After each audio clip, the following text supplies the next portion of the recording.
The Serpent Speaketh, audiobook, part 7. The Old Serpent Woman used to say, good and evil are relative. To a mouse, the cat is evil. To a homeowner, a cat is good. If you do what pleases others, they'll call you good. But if you do what pleases yourself, they'll call you evil.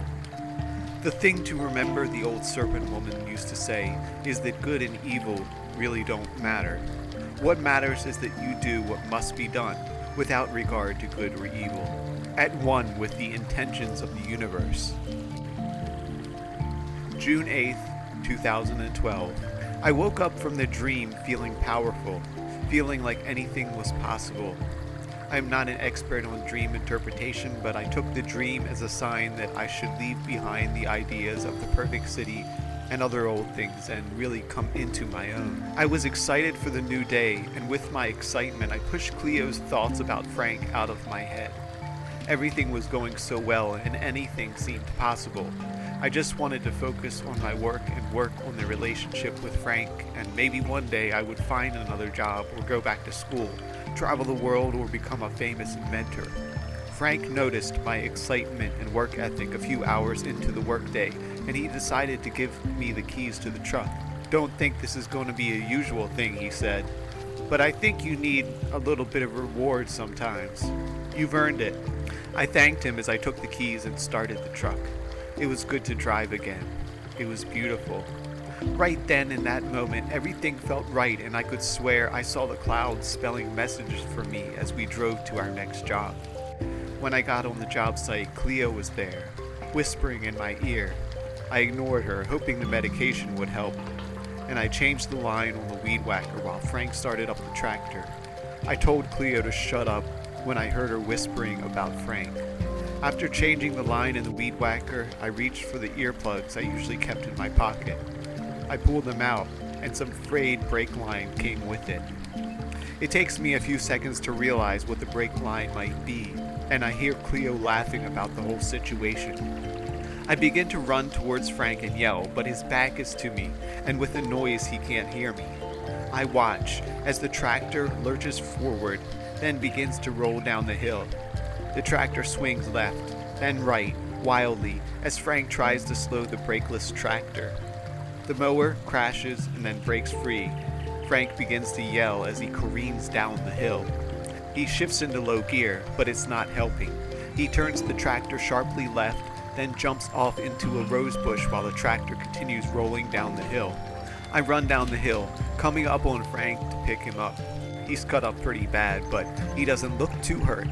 We both look at each other and the tractor at the bottom of the hill. I really thought today was going to be different, Frank said. I'm so relieved that Frank is okay that I begin to laugh. Frank motions for me to follow him, and we walk down to the old tractor. I'm not the mechanical one, so I just stand and watch as Frank surveys the scene. We'll have to get someone with a winch, but it may be salvageable, Frank said, inching towards the wreckage. He opened the hood and looked underneath, surveying the tractor from all angles. He quickly noticed something was wrong with the brake lines. You crazy fuck, he said, looking at me. I looked back at Cleo. I think he knows. I can't believe I trusted you, he said. It wasn't me, I told him. It was Cleo. Of course it was. Crazy fuck. Now give me the keys, he said. We're going home. We can take care of the tractor later. Frank spent a few hours on the phone with Clyde, telling me not to leave my bedroom. I could hear the entire conversation. They were talking about me, and it wasn't good. I had mentioned Cleo, which I never should have done in the first place, and then indicted her on cutting the brake lines. Frank obviously didn't believe me. He wouldn't even look at me. When he got off the phone, he stomped upstairs, told me to grab a few changes of clothes, and then get in the truck. I asked him where he was taking me. You know, he said. He opened the door, and Clyde was there on the porch. I'll take him, Clyde said to Frank. Frank snickered. Not a chance, he said. Look, Clyde said, I made a mistake leaving him here with you, but I'll take it from here. Frank laughed again. Fine, he said, but he might try to kill you. We were both quiet for most of the car ride. When we got to the hospital, I noticed Cleo was already there. As we got out of the car, Clyde told me, "I'm sorry that I left you with Frank. I have a feeling we could have avoided this whole thing," he said. "It really was Cleo," I told Clyde. "Don't even start," Clyde said. I sighed. "So what happens now?" "Well, there really is no other option. You're going to be under surveillance in a locked psych ward for a while. Hopefully, I can convince Frank not to press charges," he said. I sighed and followed Clyde into the hospital. As we did, Cleo joined us, laughing. "I guess someone finally took some sort of action about Frank," she said.